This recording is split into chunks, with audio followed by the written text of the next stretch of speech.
Hi, I'm Bennett Borden, founder and CEO of Clarion AI Partners and chair of the Utah State Bar AI Committee. Hi, I'm Victoria Carrington, a patent attorney associate at Brennan and a member of the Utah State Bar Innovation and Law Practice Committee.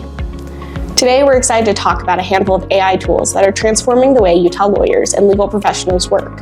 We'll highlight some things each tool can be used for and hope to give you ideas about how you can use AI in your own practice. So let's kick things off with ChatGPT by OpenAI. This is one of the most popular tools out there. It's what everybody's kind of heard of. And we all understand how these works, right? We type in a question and it spits out a response as if it was written by human level intelligence. And so you give it a prompt, it gives you a response back. There's a free version that most of us are familiar with, but if you want the added security, administrative controls, features like that, then you might want to look into upgrading to ChatGPT Business. That makes it so that the default setting is that that your data is not being trained on for the model. So that's about $25 per user per month, and that's a good thing to consider if you really want to be using this every day in your legal practice. And that's a really good point because we all have confidentiality requirements, right? And so the business-facing version, the business paid version of this, you get all of those safety controls, you get all the security as just like any other web-based tool. And so it's a very good tool to be able to use for everyday work. Yeah, so for example, one of the things you might want to use ChatGPT for is helping you with drafting or coming up with things. I can think of an example if you wanted to help a local business file a trademark application. Maybe you could write in the prompt something along the lines of, I'm filing a trademark application for the mark Beehive Brewing Company. What would be appropriate classes for me to write a description of goods and services for?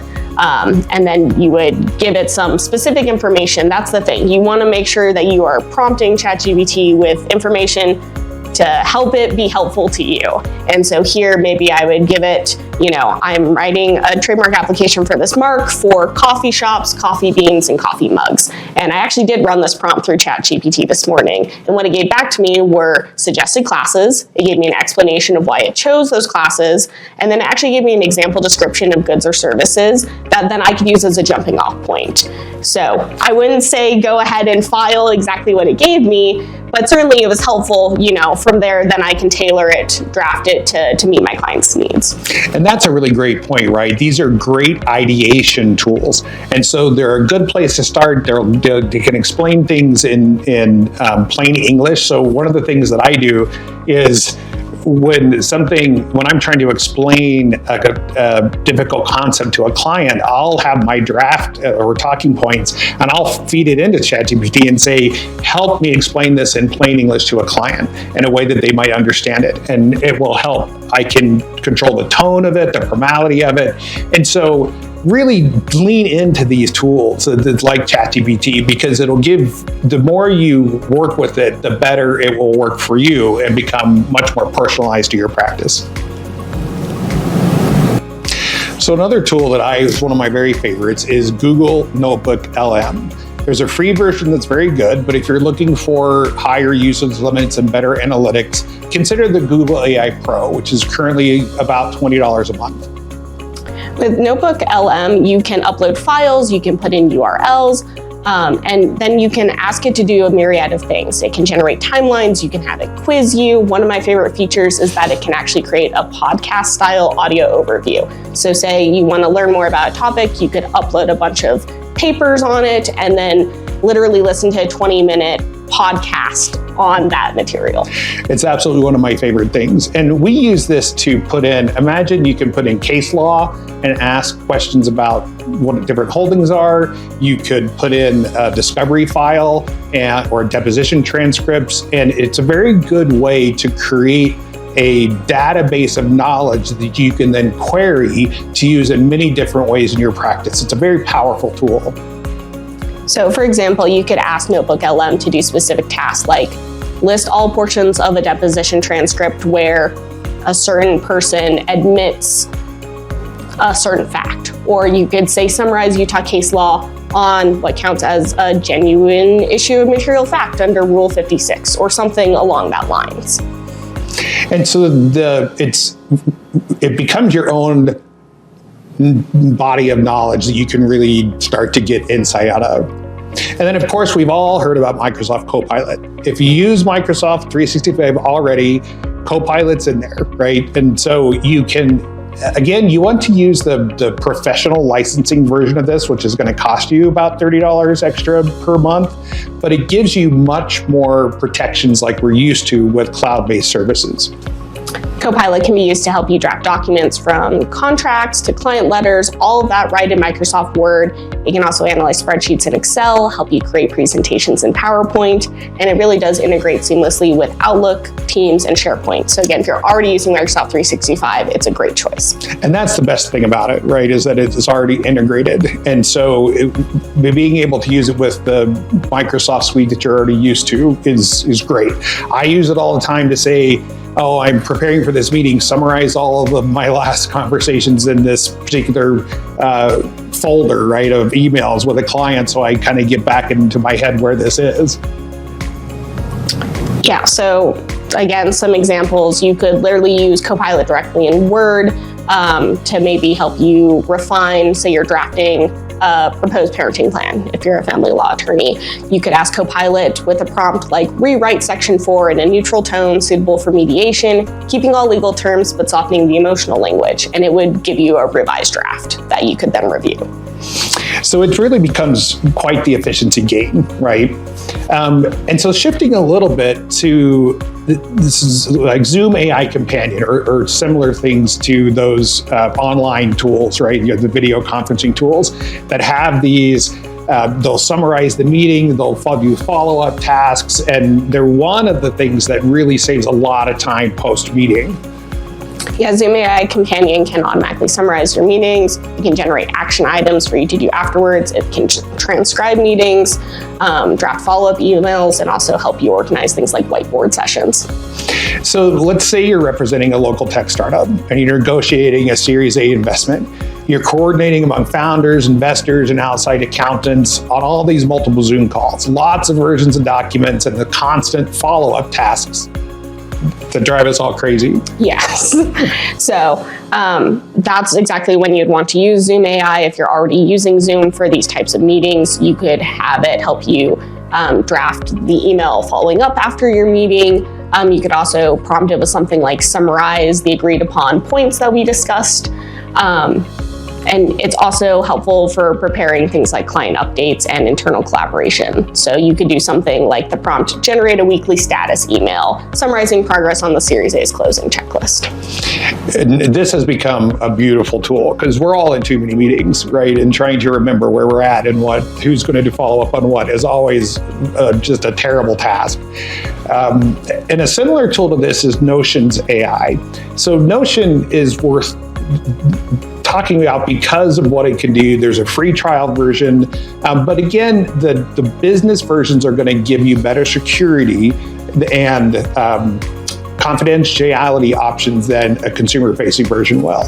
Yep, and so Notion AI for business, that's about $24 per user per month currently, and Notion has been known to have a kind of steep learning curve, so maybe not the best AI tool to jump straight into if you're not already comfortable with Notion. But if you are, a great way to again, you can build up a database, you can upload your files, you can ask it for specific things. So you could create a Notion database with pages each organized for your open cases. Say you're a bankruptcy attorney and you have client communications on one page, court deadlines, tracked in another page, a bunch of asset liability information, a bunch of pleadings and filings. All of that can be organized in your database, and then you can use Notion AI to do stuff with that. And unlike some of these other tools, you can build workflows. And so let's say you have a client intake form that you use all the time. You can literally take the information from that form, it'll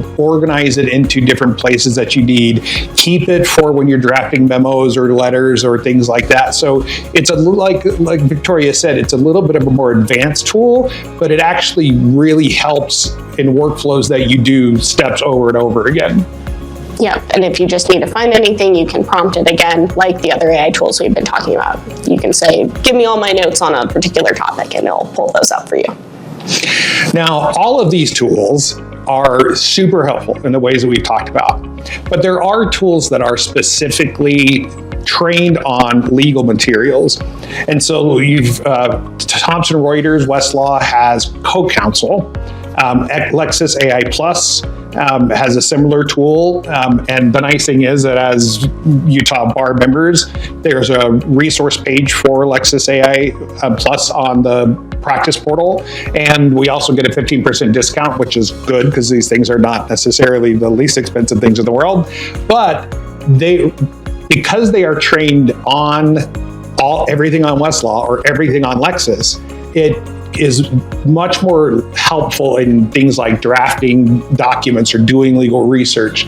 And it'll get you out of some of the trouble that we've seen in the headlines where people use non-legally trained models to do legal work.